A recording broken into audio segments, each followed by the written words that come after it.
Hi guys, தமாம் to மக்கா ட்ரிப்ல ரெண்டாவது நாள் இன் Medina. மதீனாண்டாலே அமைதியின் நகரம் தான் சொல்லுவாங்க. மக்கால இருந்து மதீனாக்கு ஒரு 5 hours நாங்க ரீச் ஆகிட்டோம். அடுத்த நாள் ஃப்ரெஷ்ஷா நாங்க மஸ்ஜித் அல் குபால இருந்து ஸ்டார்ட் பண்ணினோம். இது இஸ்லாத்துல முதலா கட்டப்பட்ட பள்ளிவாசல். அதாவது ப்ரொஃபட் முகமது ஸல்லல்லாஹு அலைஹி வஸல்லம் அவங்க மக்கால இருந்து மதீனாக்கு ஹிஜ்ரத் செல்லும் போது இந்த பள்ளிவாசல் கட்டப்பட்டது. இந்த பள்ளிவாசல்ல 2 ரக்காத் தொழுகை நிறைவேற்றினோம்னு சொன்னா ஒரு உம்ரா செஞ்ச நன்மை கிடைக்கும். இருந்து அப்படியே மஸ்ஜிதுன் நபவிக்கு நாங்க போனோம். மஸ்ஜிதுன் நபவிக்கு போனாலே ஒரு தனி அமைதி கிடைக்கும். அங்க இருந்து வெளியில வரவே மனசு இருக்காது. அங்க அப்படியே கொஞ்ச நேரம் டைம் ஸ்பெண்ட் பண்ணிட்டு தொழ வேண்டிய தொழுகை எல்லாம் தொழுதுட்டு பார்க்க வேண்டியதெல்லாம் பார்த்துட்டு அப்படியே வெளியே ஆவினோம். அப்படியே அங்க இருந்து மதீனால ரொம்ப ஃபேமஸ் ஆன தாரல் மதீனான்ற ஒரு மியூசியம்க்கு போனோம். இது மதீனால இருக்கிற ஒரு ஹிஸ்டாரிக்கல் மியூசியம். இதுல ப்ரொஃபட் முகமது ஸல்லல்லாஹு அலைஹி வஸல்லம் அவங்களோட காலத்துல இருந்த மதீனாவோட வாழ்க்கை முறை, பழைய பொருட்கள், மடல்கள், வரலாற்றை விளக்கக்கூடிய காட்சிகளும் இடம்பெற்றிருந்தது. இதுக்குள்ள போறதுக்கு ஒருத்தருக்கு 25 ரியால் சார்ஜ் பண்ணினாங்க. உள்ளுக்கு என்டர் ஆகும் போது காலுக்கு கவர் எல்லாம் போட சொல்லித்தான் எங்களை உள்ளேயே விட்டாங்க.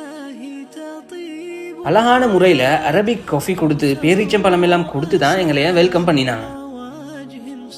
அதோட அங்க இருக்கிற எல்லாத்தையும் எங்களுக்கு சுத்தி காட்டி எக்ஸ்பிளைன் பண்றதுக்கு எங்களுக்கு ஒரு கைடும் அரேஞ்ச் பண்ணி கொடுத்தாங்க. நாங்க பார்த்த இன்னொரு நல்ல விஷயம், அங்கே எங்களுக்கு தேவையான லாங்குவேஜஸ்ல கைட் மாதிரி சூஸ் பண்ண இருந்துச்சு. அரபிக், இங்கிலீஷ், ஹிந்தி மற்றும் உருது போன்ற லாங்குவேஜஸ்ல எங்களுக்கு தேவையான கைட்ஸை சூஸ் பண்ணி எடுத்துக்கொள்ள இருந்துச்சு. நாங்க இங்கிலீஷ் லாங்குவேஜை சூஸ் பண்ணினோம். ஸோ இங்கிலீஷ்லயே எங்களுக்கு தேவையான எக்ஸ்பிளனேஷன் கிடைச்சிச்சு. ரொம்ப யூஸ்ஃபுல்லான மதீனா பற்றிய பல தகவல்களை தெரிஞ்சு கொள்ள இருந்துச்சு. மியூசியம்ல பார்க்க வேண்டியதெல்லாம் பார்த்துட்டு வெளியாகும் போதே ஈவினிங் ஆகிருச்சு. ஸோ அன்னைக்கு மதீனாலே ரூம் புக் பண்ணி ஸ்டே பண்ணி அடுத்த நாள் எங்கட பயணத்தை முடிச்சு கொண்டு மதீனால இருந்து ரிட்டர்ன் பேக் டு தமாம். மதீனால இருந்து டைரக்ட் ரியாத் ரூட்ல தான் வந்தோம். மதீனால இருந்து ரியாத் வரும்போது கிட்ட பெட்ரோல் ஸ்டேஷன் எல்லாம் இருக்காது. அதனால உங்களுக்கு எங்க கிடைக்குதோ அங்க நிப்பாட்டி பெட்ரோல் எல்லாம் ஃபில் பண்ணிக்கிட்டே வரது ரொம்ப நல்லது. ஸோ நாங்க அப்படியே ரியாத் வந்து ரியாத்ல இருந்து தமாமுக்கு வந்து சேர்ந்துட்டோம். ஸோ நீங்களும் மக்கா மதீனாக்கு டிரைவ் பண்ணி போற பிளான் இருந்துச்சுன்னா உங்களுக்கு கண்டிப்பா இந்த வீடியோ யூஸ்ஃபுல்லா இருக்கும். வீடியோ பிடிச்சிருந்தா கமெண்ட்ல கட்டாயம் சொல்லுங்க. நெக்ஸ்ட் வீடியோல பார்க்கலாம். பாய்.